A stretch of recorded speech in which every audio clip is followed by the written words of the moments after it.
The low hum of the private jet vibrated through the quiet cabin as Alexander Hartley, the 45-year-old billionaire known for his sharp mind and colder business instincts, sat motionless in his leather seat. His eyes, usually filled with confidence, carried a rare softness tonight.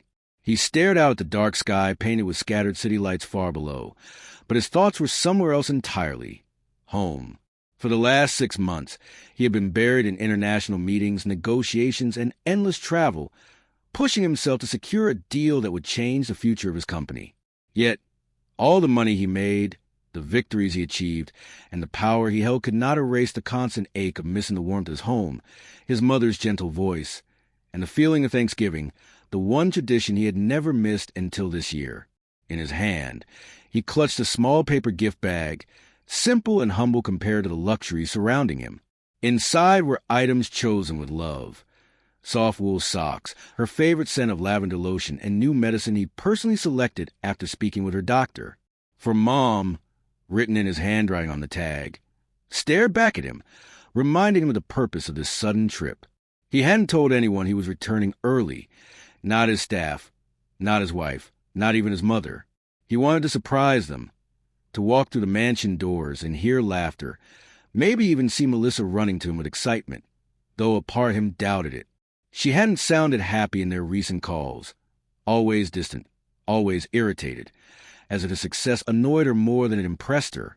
The intercom crackled softly as the pilot's calm voice filled the cabin. "Sir, we'll be landing in 5 minutes. Welcome home." Alexander exhaled slowly, the corners of his lips lifting into a faint smile. Home, a word that felt heavier than usual. He ran a hand through his hair, straightened his suit jacket, and took a moment to prepare himself for what he hoped would be a warm reunion. As the plane descended, the glow of the city expanded until the runway lights appeared like guiding stars. When the wheels touched the ground, he felt a deep sense of relief, as though his heart could finally breathe again. Minutes later, he stepped out onto the chilly evening air, inhaling deeply. A limo waited, but he waved it away. "I'll drive myself," he said, wanting to feel the roads he grew up on. The familiar winding streets brought back memories of childhood Thanksgivings, his mother cooking the entire day, the smell of pumpkin pie, the laughter of simple times before wealth complicated everything. But as he neared the grand Hartley mansion, something inside him tightened. The mansion was glowing beautifully, decorated with shimmering lights, wreaths, and warm colors. He could hear faint music, muffled laughter, and the clinking of glasses from inside. A celebration, a perfect Thanksgiving scene. Yet something didn't feel right. He parked quietly, grabbed a small gift bag, and stepped out. Each step toward the house filled him with a mixture of nostalgia and anticipation. He wanted to walk to the front door, unannounced, and be welcomed with surprise and joy. But before he reached the entrance, a faint coughing sound drifted through the cold wind from the side of the house. Alexander froze, his eyebrows pulled together. That cough! He knew it. It was his mother's. Soft, fragile, and pained, heart-pounding. He followed the sound, moving toward the backyard. The laughter from a house faded behind him. The cold grew sharper.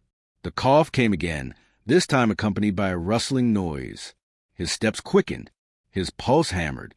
He whispered, almost afraid of the answer, "Mom?" And then he saw something that made the gift bag slip from his hand. Alexander's breath caught in his throat as he stepped into the shadowed backyard, the cold November wind slicing against his face like a warning. The warm glow from the mansion's windows barely reached this part of property, leaving the yard dim and unwelcoming. His polished shoes crunched against the gravel as he moved closer toward the trash area, every instinct inside him screaming that something was terribly wrong. And then he saw her, his mother, Martha Hartley, the woman who had raised him with tenderness, with sacrifice, with unshakable love, sitting weakly beside 2 overflowing garbage bins. Wrapped in a thin shawl that barely shielded her from freezing air, she hunched forward, trembling violently. Her frail fingers, once steady enough to sew his school shirts by hand, were now shaking as she reached into a torn trash bag, fishing out a half-eaten piece of stale bread. She coughed again, a small, painful sound that echoed louder in Alexander's ears than any business failure he had ever faced. His heart tightened painfully. He took a step forward, but then his eyes landed on someone else.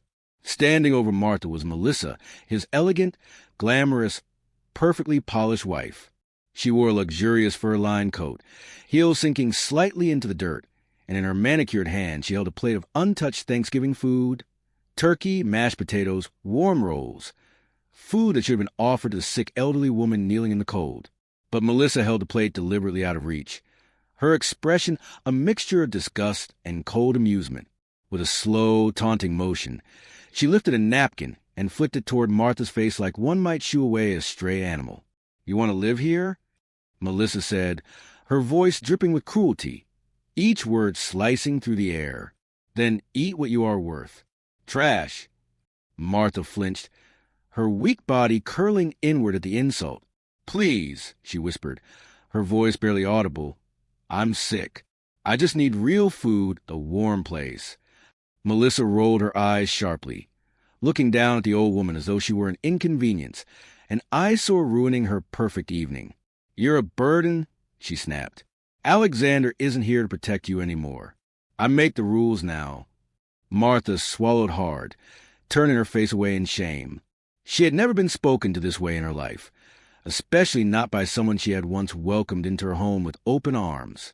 She coughed again, her body folding as the cold attacked her lungs.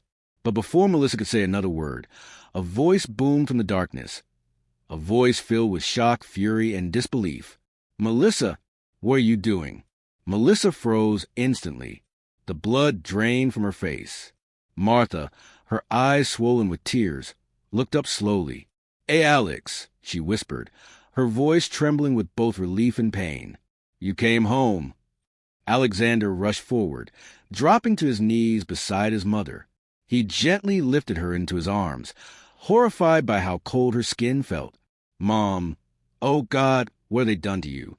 He wrapped his coat around her shoulders, trying to warm her shaking body as he held her close. Melissa stumbled backward, panic spreading across her face. "Alexander, it's not what it looks like," she stammered. Alexander's head snapped toward her, his eyes blazing. "Enough!" His voice shook with a rage he had never felt before. "You made my sick mother eat from the trash on Thanksgiving?"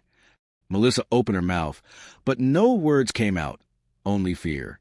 Alexander stood slowly, holding his mother protectively. The air between them crackled with the weight of betrayal.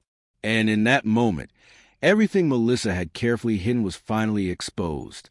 The atmosphere inside the mansion felt completely different from the warmth and celebration that had filled it earlier. The glowing lights, the elegant decorations, the aroma of freshly cooked Thanksgiving dishes, all of it now seemed hollow, cold, and tainted by the cruelty that had taken place just outside its walls. Alexander carried his mother gently into the living room, his jaw clenched tight, his eyes burning with a mix of heartbreak and fury. Security guards had rushed into the room at his silent signal, standing like statues behind Melissa, whose perfect hair and expensive outfit no longer matched the panic on her face. She looked small now, her confidence stripped away by the truth revealed under the night sky. Alexander stood in front of her, his mother resting carefully on a nearby couch, wrapped in blankets. The crackling fireplace offered the only warmth in the room, a sharp contrast to the cold tension filling the air. Alexander's voice was low when he finally spoke, but it carried more weight than any shout. "You had everything," he said, each word slow and controlled, as if he were holding back a storm. "Money, comfort, respect, a home people dream of. And you chose to abuse the one person who welcomed you into this family." Melissa's lips quivered, but she tried to defend herself. I thought she was faking being sick. She always acted fragile, and I was tired of it." Alexander cut her off, his eyes turning colder than she had ever seen.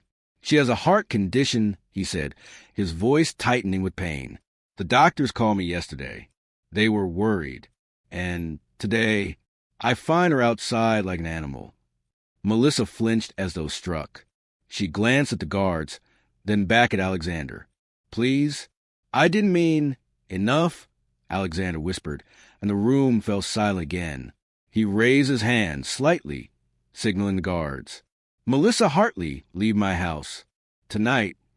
Her eyes widened in disbelief. Why you're throwing me out? Over her?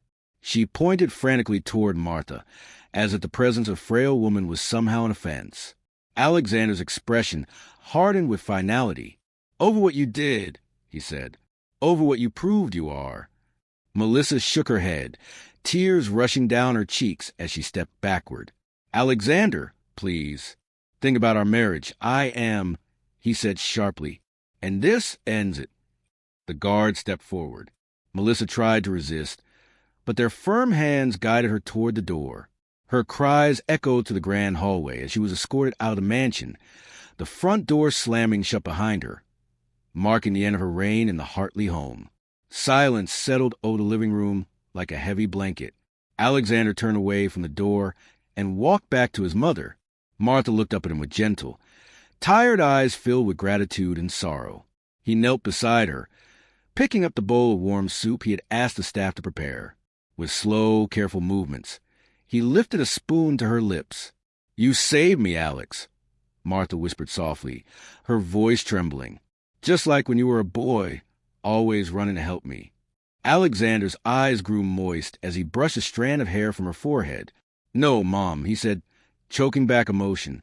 I'm the one who should have been here. I'm sorry I left you with her. Martha reached out a weak hand, placing it gently on his. You're here now, she said. That's what matters. Alexander leaned forward, gently embracing her. The fire cracked softly beside them, and for the first time that night, warmth returned to the room. Holding his mother close, he whispered, From today onward, you'll never suffer again.